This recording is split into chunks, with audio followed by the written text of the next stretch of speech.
Local breaking news on your fast track to 7 out of West Fargo this morning. Fire crews are on scene of a major fire on the city's east side. The Valley Today's Zachary Wyand is also on scene. We take you live right now to where the news is happening. Good morning, Zachary. Good morning, Jordan. This scene is still very active here in the 200 block of 12.5 Avenue East in West Fargo, where crews responded to a fire that started at around 4 a.m. this morning. Now, right now, there are 9 firefighters on scene here, including 3 engines that came over from Fargo to assist with the fire. Now, when the crews got on scene here this morning, they found that fire had gone from the wall of these townhomes behind me here and had spread up through the roof to the building. And the last time we looked, there was fire on the roof of that whole unit of townhomes, which is about four units of townhomes there. Also, a lot of the roads around this area are closed down right now because crews are accessing fire hydrants. They've already blown out 2 fire hydrants in this area and have had to access a couple of more. There's also some trucks that are parked up along 13th Avenue, 13th Avenue South here. So if you're driving on that road, be careful of those crews this morning. Hopefully, though, we will have some more information on this fire throughout the morning. For now, though, reporting live in West Fargo, Zachary Wyand, Valley News Live. Yeah, very serious situation. Flames still coming from that building right now. Zachary, will check in with you in the 7 o'clock hour. Thank you. Other major news today, we are on pace to have one of the busiest travel days of the year. TSA expects 2.7 million passengers through security just today as many people head to their Thanksgiving destinations. We have been hearing about some weather trouble, though, in parts of the U.S. that could impact flights. However, the latest check of Fargo and Grand Forks airports show everything is, so far, running on time. And a reminder about road travel today. You might want to avoid the biggest crowds expected this afternoon by packing up and leaving this morning. AAA says traffic is likely to be its highest this holiday weekend, specifically this afternoon between 2 and 6 o'clock in most areas.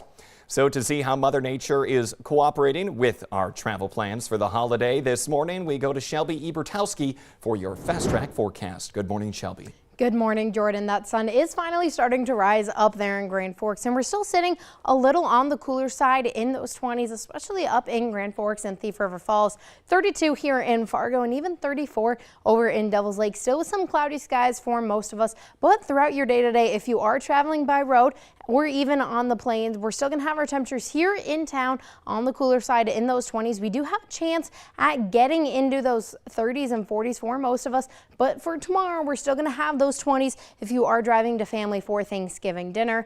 But today, like I said, we're going to have those breezier winds. We have a front arriving, still moving our winds from the south to the north just before your lunchtime today. But this afternoon, we do have that chance for some gusts gusting up to 25 to 30 miles an hour. And even for your next 11 days, we're still going to have our temperatures on the warmer side once again as we start off the first day or two of December, still with some plenty of sunny skies and some breezier winds once again as we head throughout the weekend and even into next week, Jordan. But once again, we're going to stay warmer above average with no snow as we start off the next month of December. Okay, you know what? Not too bad, though, for that travel today. Thankfully, the roads shouldn't be too icy out there. Exactly. Okay, thank you, Shelby. 6:52 right now. A North Dakota woman is going door to door in search of her 81-year-old father who has been missing for 1 week. Lloyd Lycan was seen leaving a friend's house in Bismarck just a few weeks ago. Lloyd received a Quilt of Valor to honor his service in the Vietnam War. Now, that was the last time his daughter saw him. She is now knocking on doors in the towns of Linton and Wishick after someone reported seeing a car that looked like his there on Saturday. Police believe he's driving a gold Toyota Highlander with North Dakota plates 745BMN. Now, if you see Lloyd or his vehicle, you need to contact the Bismarck Police or your local law enforcement. Today is the 20-year anniversary of the kidnapping of UND student Drew Shadeen, who was found dead 5 months later. Valley News Team's Zoe Jones reports on Drew's legacy all these years later. Her death rocked our community. This is one of the cases that I won't ever forget. Wednesday, November 22nd, officially marks the 20-year anniversary of when Grand Forks resident Drew Shadeen went missing, shocking the community, the region, and the nation. There wasn't a whole lot going on in the nation right then. But the nation had their eyes on Grand Forks, North Dakota. I've never seen anything like that. Shadeen was a 22-year-old student at the University of North Dakota. She had finished working for the day at the Columbia Mall and was headed to her car. She then was kidnapped and never seen alive again. Her face is ingrained in my, in my mind. Drew's absolutely is. East Grand Forks Police Chief Mike Hudlin was the PIO for the Grand Forks Police Department when she went missing. Unfortunately, I never met Drew, but that her, the investigation into her death and disappearance certainly impacted me, and it's just always there. That's something that will never go away. He said in the time since Shadeen's disappearance, he notices the community has never forgotten her. When I do those school talks, I'll say, who's heard of Drew Shadeen, and I've yet to have a class where nobody raises their hand. And these are kids anywhere from, like I said, elementary school and up to the high school age or even college. And they've always heard, and it's now 20 years, and there's people that weren't born, and they've heard of Drew Shadeen. But Shadeen's memory lives on in more ways than one, including in a scholarship for young women who attend UND. Many of the recipients of the scholarship have gone on to be very successful in their careers. Many of them have gone into the medical field, education, within the nonprofit sector, and really honoring Drew's legacy through their life's work. And while everyone recognizes the tragedy of the situation, even 20 years later, they're glad to see Drew's legacy carrying on. Drew's death was a tragedy to her family, to UND, to the greater Grand Forks community, and really the nation. This scholarship is a way to honor her legacy and to ensure that her memory is not forgotten. In Grand Forks, Zoe Jones, Valley News Live. Alfonso Rodriguez Jr. was convicted of Shadeen's murder and was originally sentenced to death. However, a federal judge overturned that sentence in 2021. Judge Ralph Erickson said that Rodriguez's constitutional rights were violated during the trial by misleading testimony from the coroner and the failure of lawyers to outline the possibility of an insanity defense. Rodriguez is now serving life in prison without parole. He was a convicted sex offender at the time of Shadeen's kidnapping and murder. In 2006, Congress passed Drew's Law, which set up a national registry for sex offenders. We are waiting to hear the timetable on a hostage release in Gaza. It was just recently approved by the Israeli government. A spokesman says at least 50 hostages, women and children, will be released over the next 4 days during a pause in fighting. It's the most significant diplomatic breakthrough since Hamas started that war on October 7th. A U.S. senior administration official says 3 Americans are expected to be among the people released. The agreement still needs to be finalized and then is expected to be implemented 24 hours after that, which would be early tomorrow morning, their time. The Red River Women's Clinic in Fargo is asking a judge to block part of North Dakota's law banning abortions, arguing the provision that allows the procedure to protect a woman's health is too vague. Governor Doug Burgum signed a bill into law in April banning nearly all abortions in the state. At that time, the clinic then moved from downtown Fargo to Moorhead, where abortions are still legal.